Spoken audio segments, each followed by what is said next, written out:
형제들아, 신령한 것에 대하여 나는 너희에게 알지 못하기를 원하지 아니하노니 너희도 알거니와 너희가 이방인으로 있을 때에 말 못하는 우상에게로 끄는 그대로 끌려갔느니라.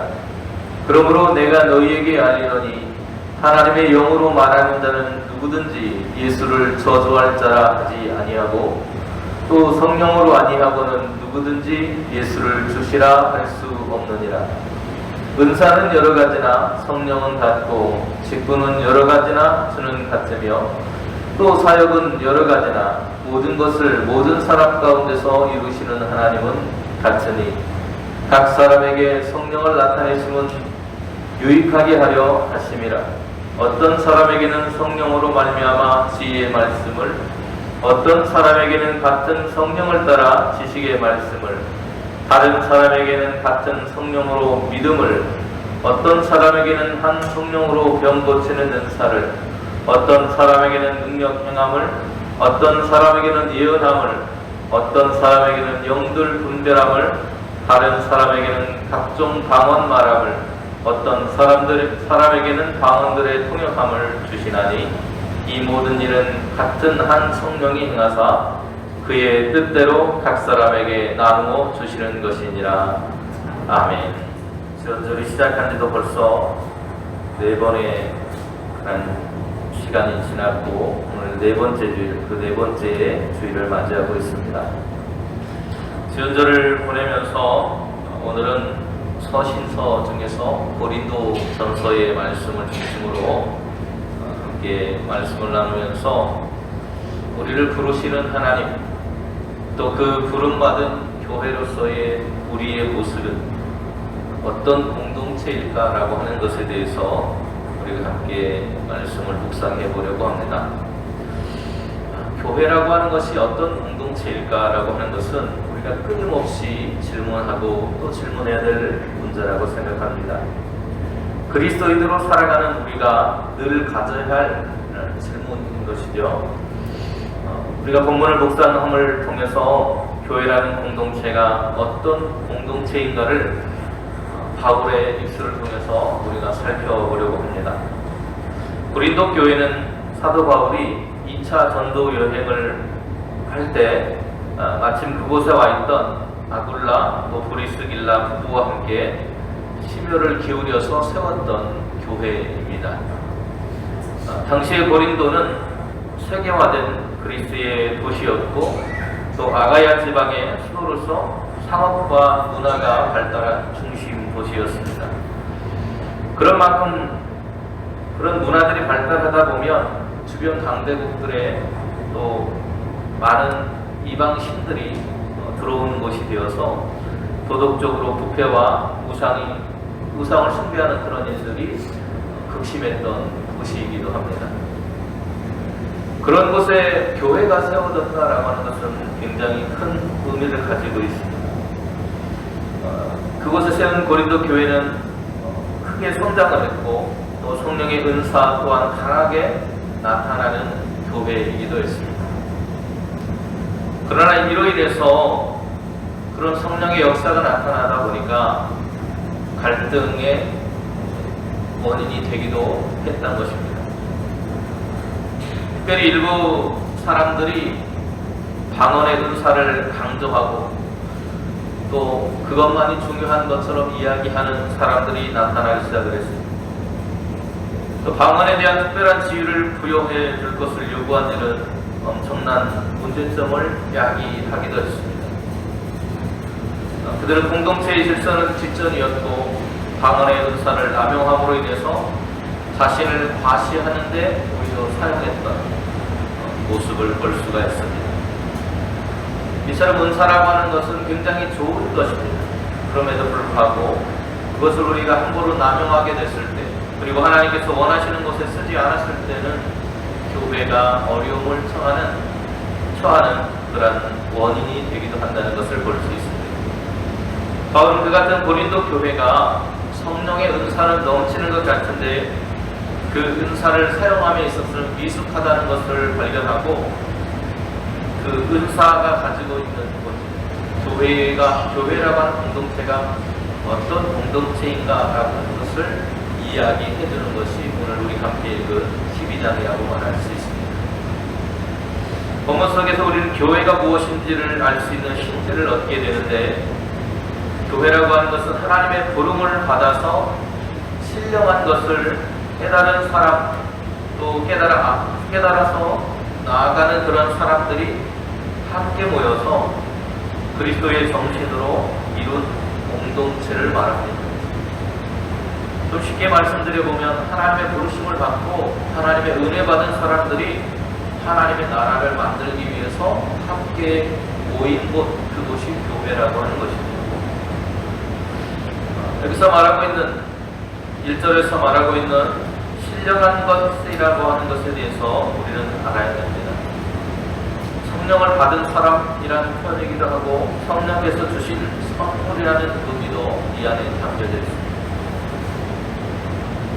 바울은 그 하나님께서 주신 선물, 하나님께서 주신 그 성령을 받은 사람으로서 오늘 우리가 바르게 그것을 이해하고 알아야 된다는 이야기를 하고 있는 것입니다.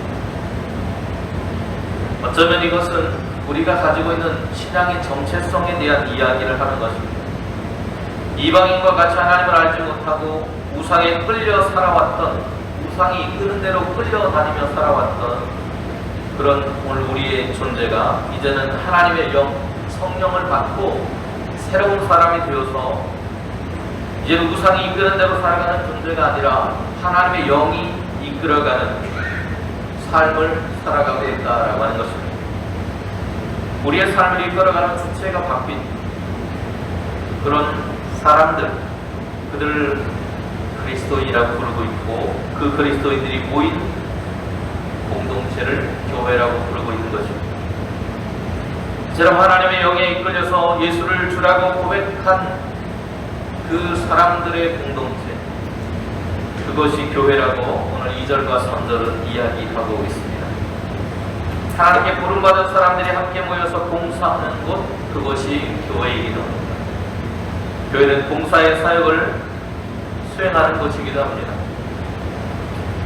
교회가 해야 할 일은 고아와 과부와 나그네와 어렵고 소외된 사람들을 위해서 봉사하는 일입니다.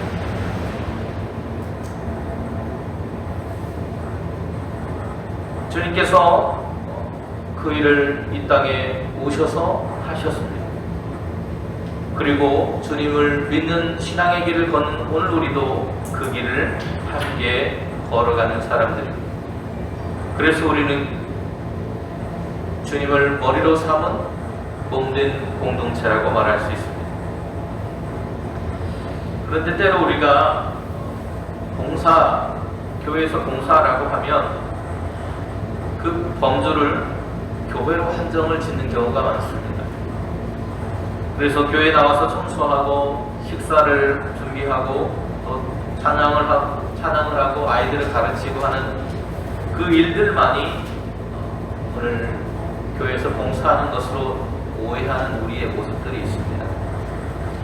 그러나 엄밀히 말해서 교회에서의 봉사라고 하는 것은 단순히 교회를 섬기는 것을 말하지 않습니다. 우리가 섬기는 그런 봉사는 넓게 우리의 이웃들을 앞에서 말씀드린 주님께서 이 땅에 오셔서 고아와 과부와 나그네와 어렵고 소외된 사람들을 도우셨던 것처럼 그들을 위해서 살아가는 우리의 삶, 그것이 여러분의 가정이 되었던, 지역이 되었던, 또 여러분의 직장이 될 수도 있고, 우리가 서 있는 바로 그것이 바로 우리의 선교의 현장이고 또 우리의 자리라고 하는 것입니다. 또 그곳에서 행하는 우리의 모든 일들이 어쩌면 봉사라고 말할 수 있습니다. 넓은 의미에서 보면 그렇습니다. 우리가 오후 찬양예배를 통해서 지금 출애굽기를 읽고 있는데요. 우리가 함께 읽었던 출애굽기 18장에 보면 교회의 전신인 이스라엘 공동체에 대한 이야기가 나옵니다. 이스라엘 공동체도 역시 하나님을 믿는 사람들이 함께 모여서 새로운 공동체를 이루었습니다. 야훼 신앙을 가진 사람들이죠. 그래서 그 사람들이 공동체를 이루면서 하나님의 주신 신의 산에서 주신 율법과 규례와 법칙들을 따라서 함께 살아가고 있었습니다. 그런데 사람들이 하나님 주신 그 말씀에 대해서 잘 모르기 때문에 누구에게 찾아왔냐면 문제만 생기면 모세에게 찾아오게 됩니다. 대략 200만 이상이라고 학자들이 추정을 하는데요. 그 많은 사람들이 매일같이 모세를 찾아온다고 한번 생각해 보세요. 모세가 쉴 시간이 있었을까요? 아마 화장실 갈 시간도 없었을 것 같습니다. 그렇죠? 그 정도로 너무나도 힘겨운 모습을 그의 장인인 이드로가 보게 됩니다. 그리고 백성을 재판하고 그들의 문제를 해결해주는 그 모습을 보면서 그것은 공동체나 모세 자신에게 도움이 되지 않는다는 조언을 합니다. 그리고 모세 당신이 가지고 있는 그 권한들을 사람을 세워서 나누어 줘야 된다 이야기합니다.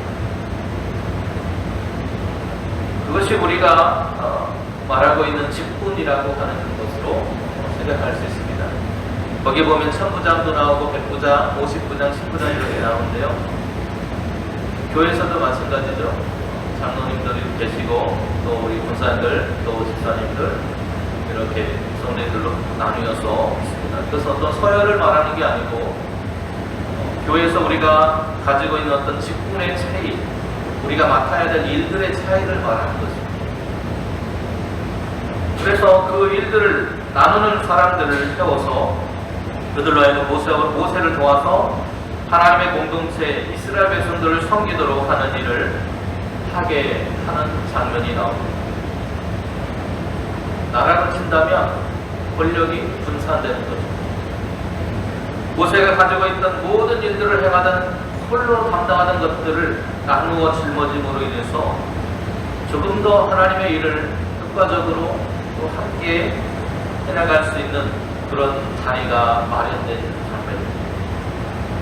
모세에게 집중됐던 과중한 일이 이제는 함께 일하는 사람들, 동역자들을 통해서 하나님 나라 공동체를 더욱더 견고하게 만들어가는 사건으로 굉장히 중요한 그런 구약의 이야기라고 우리는 말할 수 있습니다.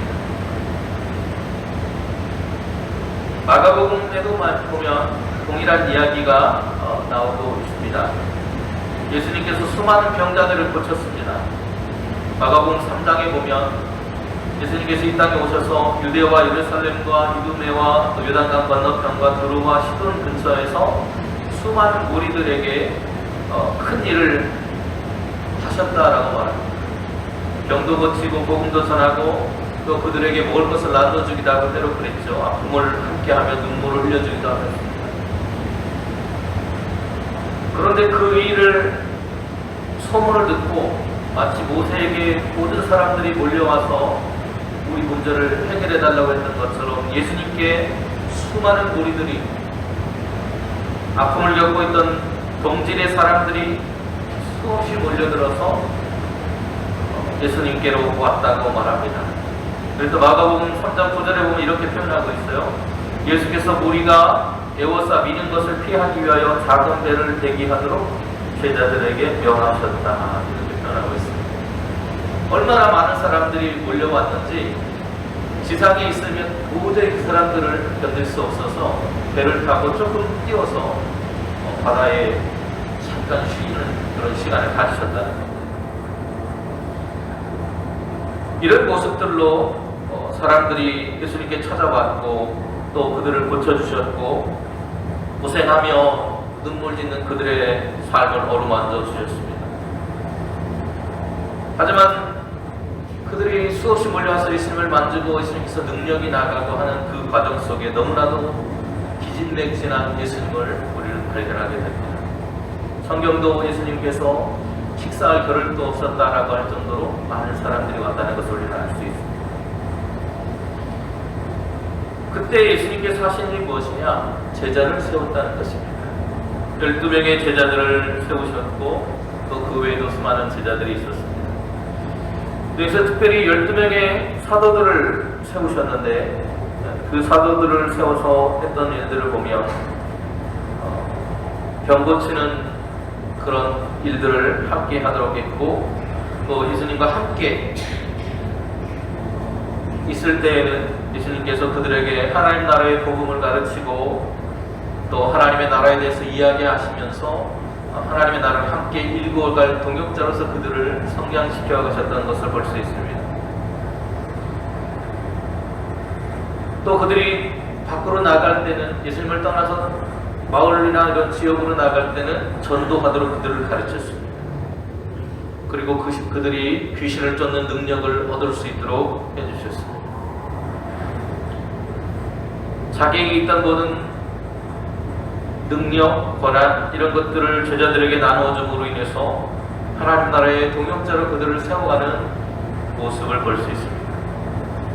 출애굽기의 모세가 그 예수님의 모형이었다면, 이제는 실제로 나타나신 예수님께서 마가복음에서 예수님과 함께 제자들이 하나님의 나라를 이루어가는 모습을 보게 되는 것입니다.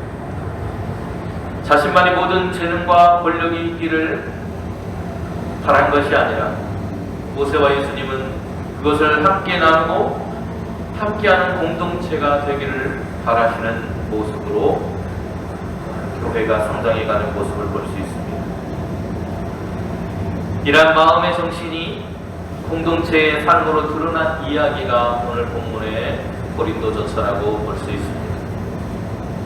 그들은 교회로 부름을 받았고 한 성령을 통해서 한 마음으로 각자의 역할을 하게 된 것입니다. 그들이 했던 일을 누가복음은 이렇게 기록하는데, 마침 그때 예수께서 질병과 고통과 및 앞귀 들린 자들을 많이 고치심에 또 많은 맹인을 보게 하신지라. 예수께서 대답하여 이르시되 너희가 가서 보고 들은 것을 요한에게 알리되, 맹인이 보며 못 걷는 사람이 걸으며 나병 환자가 깨끗함을 받으며 귀먹은 사람이 들으며 죽은 자가 살아나며 가난한 자에게 복음이 전파된다라고 말씀하십니다. 이외에도 오병이와 질병이와 같은 가난한 사람들과 함께 음식을 나누었던 이야기들이 나오고요.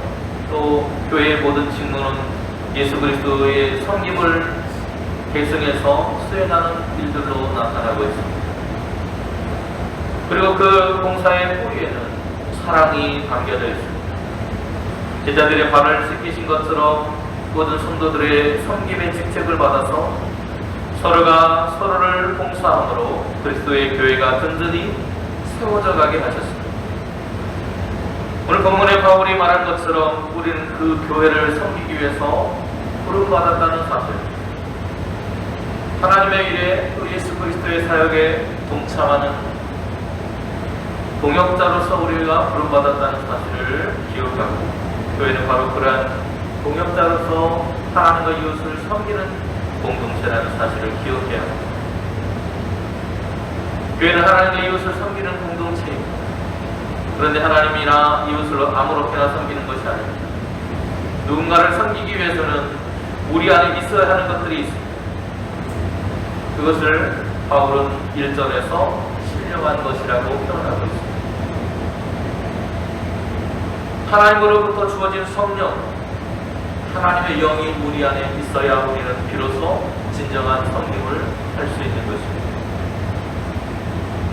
그것을 다른 말로 하면 은사라고 표현을 합니다. 오늘 본문에는 은사에 대해서 여러 가지들을 이야기해주고 있습니다. 어떤 사람은 지혜의 말씀, 어떤 사람은 지식의 말씀, 또 성령으로 믿음, 또 어떤 사람에게는 병 고치는 은사, 능력을 행하는 것, 또 예언하는 것, 영을 분별하는 것, 방언하는 것, 수많은 그것을 또 통변하는 것까지, 통역하는 것까지 여러 가지 그런 은사가 우리에게 있다고 말합니다. 은혜와 은사를 받은 사람들이 일할 수 있는 그곳이 바로 교회입니다.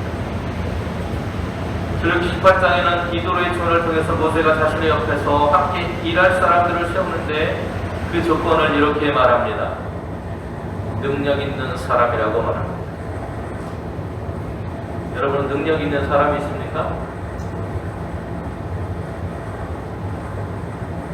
능력 있는 사람이란 어떤 사람이냐면 뭔가를 대단한 것을 가진 사람을 말하는 것이 아닙니다. 첫 번째, 따라해볼까요? 하나님을 두려워하자. 하나님을 두려워하는 사람입니다. 하나님을 두려워하는 사람들이 함부로 자신의 삶을 살아갈 수 없습니다. 하나님을 두려워하기 때문에 물질이나 이런 것들을 함부로 사용할 수 없습니다. 하나님을 두려워하기 때문에 늘 하나님 앞에 살아가는 삶으로 자신의 삶을 돌아보게 될 것입니다. 또 두 번째, 하나님을 능력 있는 사람 어떤 사람이냐? 따라오겠습니다. 진실하자. 진실한 사람입니다. 진실한 사람. 거짓말로 사람들을 속이고 사람들 앞에서는 하는 것처럼 그 뒤에서는 속닥속닥 다른 일들을 꾸미는 것이 아니라 앞에서나 뒤에서나 똑같이 진실한 모습으로 자신의 삶을 살아가는 사람을 말합니다. 그리고 세 번째는 불이한 이익을 추구하지 않는 사람입니다. 진실한 사람들의 시시비비를 가려야 되는데 1000부장, 100부장, 50부장, 10부장은요 시시비비를 가려주는 사람입니다. 그런데 만일 사사로운 이익, 진실하지 못하고 사사로운 이익을 취하기를 좋아해서 어떤 사익과 편견이 생겨난다면 사람들을 제대로 판단해 줄 수 없게 되는 것입니다. 그래서 공직자들에게 뇌물이나 이런 걸 받지 못하도록 하는 이유가 무엇입니까? 공정성 때문에. 오늘 우리의 모습이 하나님 앞에서 그런 모습으로 서 있다라고 하는 것입니다. 하나님의 가치와 판단 기준으로 사람을 공정하게 대할 수 있는 사람들이 선발되었다는 것입니다. 여러분, 그런데 그런 마음은 어디로부터 옵니까? 어디로부터요? 하나님께로부터. 진실하고 불이익을 추구하지 않는 마음, 성령 받은 사람들이 가지고 있는 마음입니다. 하나님이 우리에게 주신 마음입니다. 사람들은 무언가를 주어지면 그것을 자랑하려고 하고 드러내려 하고 휘두르려고 합니다. 하나님은 사람들에게 사명을 감당하게 하시기 위해서 그것을 주셨는데 그것이 무기가 되거나 신령한 것을 주신 이유는 그것을 자랑하거나 누군가를 향해서 칼처럼 휘두르라는 것이 아닙니다. 오늘 성경은 공동체에 유익을 주기 위해서라고 말합니다. 신령한 것을 주신 이유는 자신의 몸된 교회를 세우고 사람들이 힘을 합해서 함께 일하게 하시기 위함이랍니다. 그래서 어떤 은사든 어떤 직분이든 소중하지 않은 것이 없는 겁니다.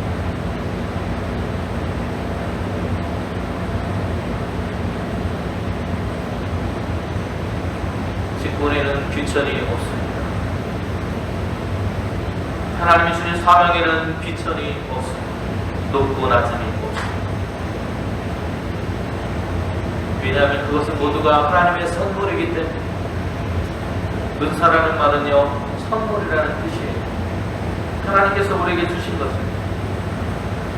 선물이 주어진 것을 통해서 무엇을 자랑하거나 드러낼 수 없습니다. 그것은 어리석은 행위입니다. 왜냐하면 내게서 난 것이 아니기 때문에. 하나님이 주신 것이기에 그것을 자랑하거나 과시해서는 안 됩니다. 그것은 주님이 원하시는 길이 아닙니다. 은사는 교회를 섬기기 위해서 구하는 자에게 거저주시는 하나님의 선물인 것입니다. 그러기에 우리에게 주어진 것들을 바르게 사용하고 하나님의 영광을 드러내는 일을 위해서 사용해야 합니다. 교회는 사회의 봉사를 의미하는 디아코니아라고 하는 것을 함께 나눕니다. 디아코니아를 우리말로 해보면 직분이에요. 우리가 가지고 있는 직분이라고 하는 말의 원래 뜻이 뭐냐면 디아코니아라는 말은 식탁에서 시중드는 일이라는 뜻입니다. 식탁에서 시중드는 일을 하는 그 사람들의 그 모습이 봉사라고 하는 것의 원 뜻입니다. 거기에다가 생활을 돌보고 섬긴다는 뜻이 세월이 흐르면서 첨가됐어요. 그래서 초기 기독교 공동체는 예수님의 사역과 죽음을 섬김이라고 이해했습니다. 다양한 봉사는 의미를 가지고 있습니다. 집사라는 말도 여기에서 나왔습니다. 철저히 섬기는 종으로서의 역할을 말하는 것입니다. 누군가 위해서 군림하거나 자랑하거나 하는 것이 아니라 하나님이 내게 주신 은혜를 기억하고 감사하면서 그것을 하나님께 또 이웃들에게 나누어 주는 것을 말합니다. 주님이 이 땅에서 우리에게 보여주신 그 십자가의 섬김, 제자들의 발을 씻기며 보여주셨던 그 섬김, 오늘 그 섬김을 우리에게도 하라고 명령하셨기에 우리는 그 길을 걸어가는 것입니다. 교회에서 직분을 주신 것은 서로 그것을 자랑하고 어떤 것이 우위에 있는지 다투라고 주신 것이 아닙니다. 요한복음 13장 14절에서 주님은 분명하게 우리에게 말씀하십니다. 내가 주와 또는 선생이 되어 너희 발을 씻겼으니 너희도 서로 발을 씻기는 것이 옳으니라. 이것이 교회의 본질입니다. 하나님이 주신 능력을 가지고 서로를 섬겨가는 공동체, 그것이 우리에게 은사로 주어졌고 직분으로 주었고 사역으로 우리에게 주어진 것입니다. 우리 안에 성령의 역사로 나타난 현상이 바로 그것입니다. 바울은 하나님께서 이런 은사나 직분이나 사역을 주신 것이 사랑이나 영달을 위한 것이 아니라고 말합니다. 성령의 역사를 보여주시고 성령의 능력과 선물을 베풀어 이유를 설명하시기를 교회의 유익을 위한 것이라고 말씀하십니다. 교회가 참된 교회가 될 수 있도록 하나님의 섭리로 우리에게 주어진 것입니다. 하나님의 지상 명령, 땅 끝까지 복음을 증거하라는 그 말씀, 한 영혼도 놓치지 않겠다는 예수 그리스도의 그 마음이 오늘 우리에게 은사로 주어진 것입니다.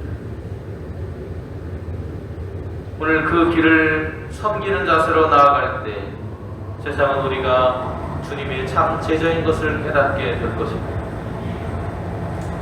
섬김이 있는 것만이 참된 교회로서 살아남게 될 것입니다. 오늘은 교회가 무엇인지를 함께 묵상했습니다. 하나님께서 선물로 주신 은사와 직분을 통해서 그것을 누군가에게 과시하는 것이 아닌 하나님과 교회와 이웃을 섬기는 일에서 사용되어야 한다는 것을 성경은 우리에게 가르쳐주고 있습니다. 그것을 잃어버렸던 고린도 교회가 다툼 속에 분쟁과 갈등을 겪고 있는 그때 바울은 그리스도의 마음으로 이 이야기를 성도들에게 들려주고 있는 것입니다. 진정한 교회의 모습이 무엇인지, 진정한 섬김이 무엇인지 우리는 다시 한번 깊이 묵상하고 생각해야 할 것입니다. 우리에게 하나님은 다양한 재능을 주셨습니다. 그 재능을 허비하지 않기를 바랍니다. 나이가 먹었다고 또 나는 돈이 없다고 나는 무엇이 없다고 없는 것을 찾지 말고 하나님 오늘 내가 무엇이 있습니까? 하나님 내게 있는 것이 무엇입니까? 내게 주신 재능이 무엇입니까? 그것으로 내가 섬기게 하여 주옵소서.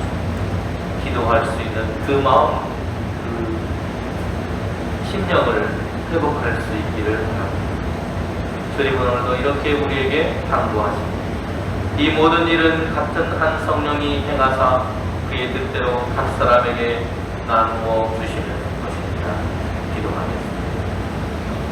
그대로 오신 하나님, 성령을 통해 우리에게 하나님께서는 다양한 은사와 재능과 능력을 주셨습니다. 그럼에도 불구하고 우리는 그것을 다투고 분쟁하고 높아지려는 데 사용하고 있었습니다. 하나님, 이러한 우리의 모습 때문에 교회는 세상으로부터 지탄받고 손가락질 받고 있습니다. 다시 한번 우리의 마음, 우리의 삶을 돌아보고 하나님께서 우리에게 주신 은사와 성령의 의미를 깨닫고 우리를 구원하신 하나님의 의미가 무엇인지 다시 한번 돌아보며 하나님을 온전히 섬길 수 있는 부름받은 자로서의 삶을 살아가도록 인도하여 주시옵소서. 그래서 다시 한번 우리 용산교회가 이 지역사회에 하나님의 영광을 드러내고 또 한국교회가 다시 한번 일어서서 부흥하는 역사가 나타날 수 있도록 은총으로 함께하여 주옵소서. 예수님의 이름으로 기도드립니다.